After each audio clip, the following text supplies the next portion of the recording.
Being a gamer, we all have regrets, either selling off entire collections or part of our collections and the consoles and trying to rebuild them. And that's something that I've been trying to do with the Sega Master System lately.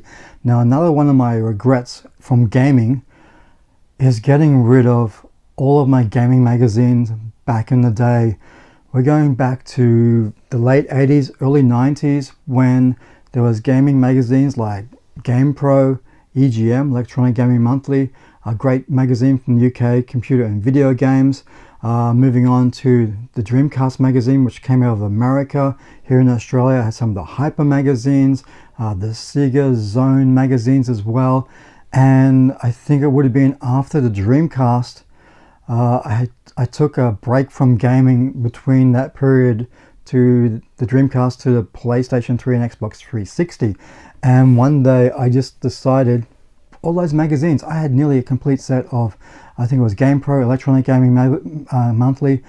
I decided to throw them all into the recycle bin, and that was it. I never thought of it until recently when I seen other people on their channels showing these old retro magazines and going through page by page. And especially when I look at GamePro and EGM, I had those magazines back then, and there's a whole debate going on, I know, with some people in the community about, you know, people doing those videos where they're showing, just talking about the pages of a gaming magazine. But to me, it is a bit of preservation because those magazines are not around anymore.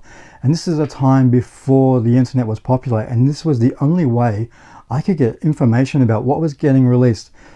Here in Australia, I'd say a January issue of a magazine from America or the UK, we wouldn't get that January issue until about March. So we're always like 3 months behind the news, but with the release dates here, that didn't really matter. But you know, we were behind with the news and that sort of stuff. There was no internet. We couldn't go on there like we do today, type in something and bang, it's there. We had to wait for these magazines to come out, be shipped from overseas, and get your hands on them and just go through every page of that magazine minutely, gathering the information that we wanted.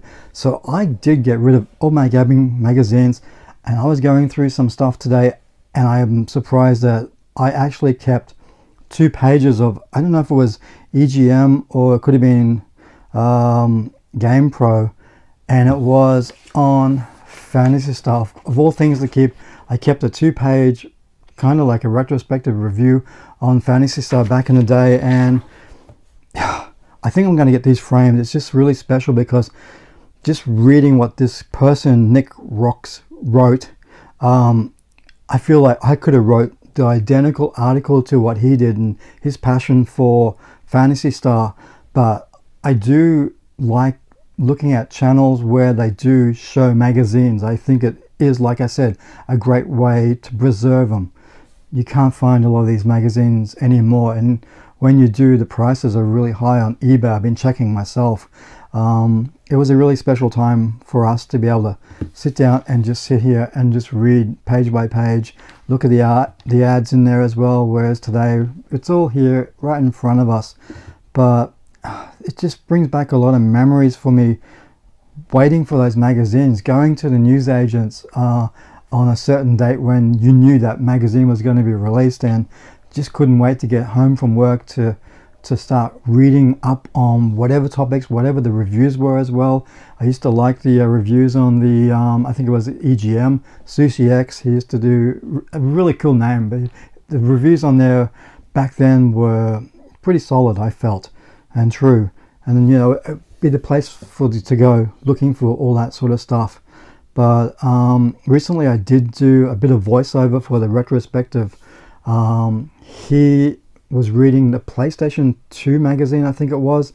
I do enjoy watching that sort of stuff. Like I said, it's preservation. Some people don't like it, they frown on it, but it is what it is, and people want to do that on their channel. I think it's really cool to go back, and I can go back and watch that sort of stuff and reminisce. Oh yeah, I had the episode. Oh yeah, I remember reading that part of the article and just looking at all the ad campaigns in the magazines was really cool.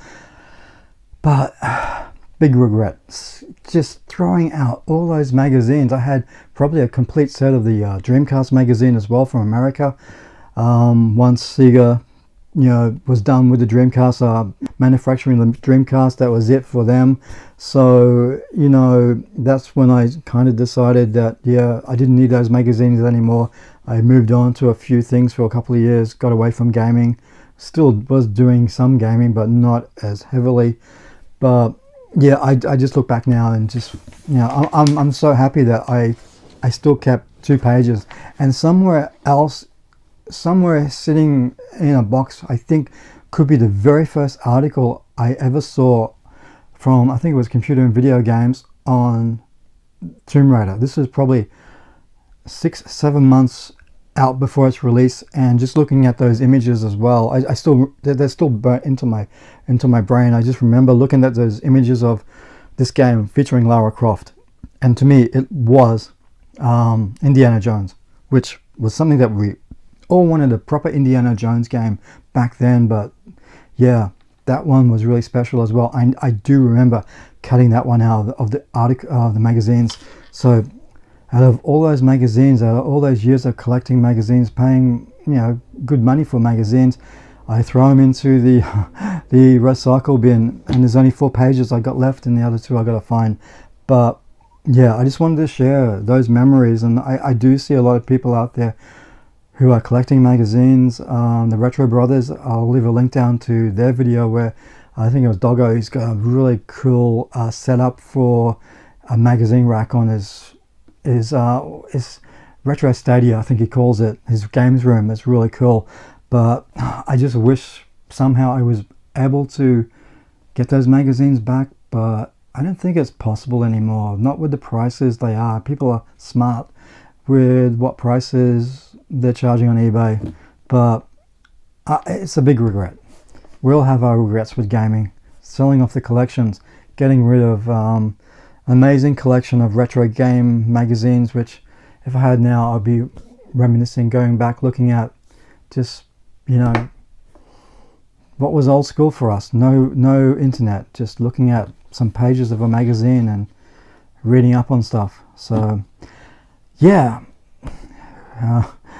just wanted to share that with you guys. So until next time, see ya.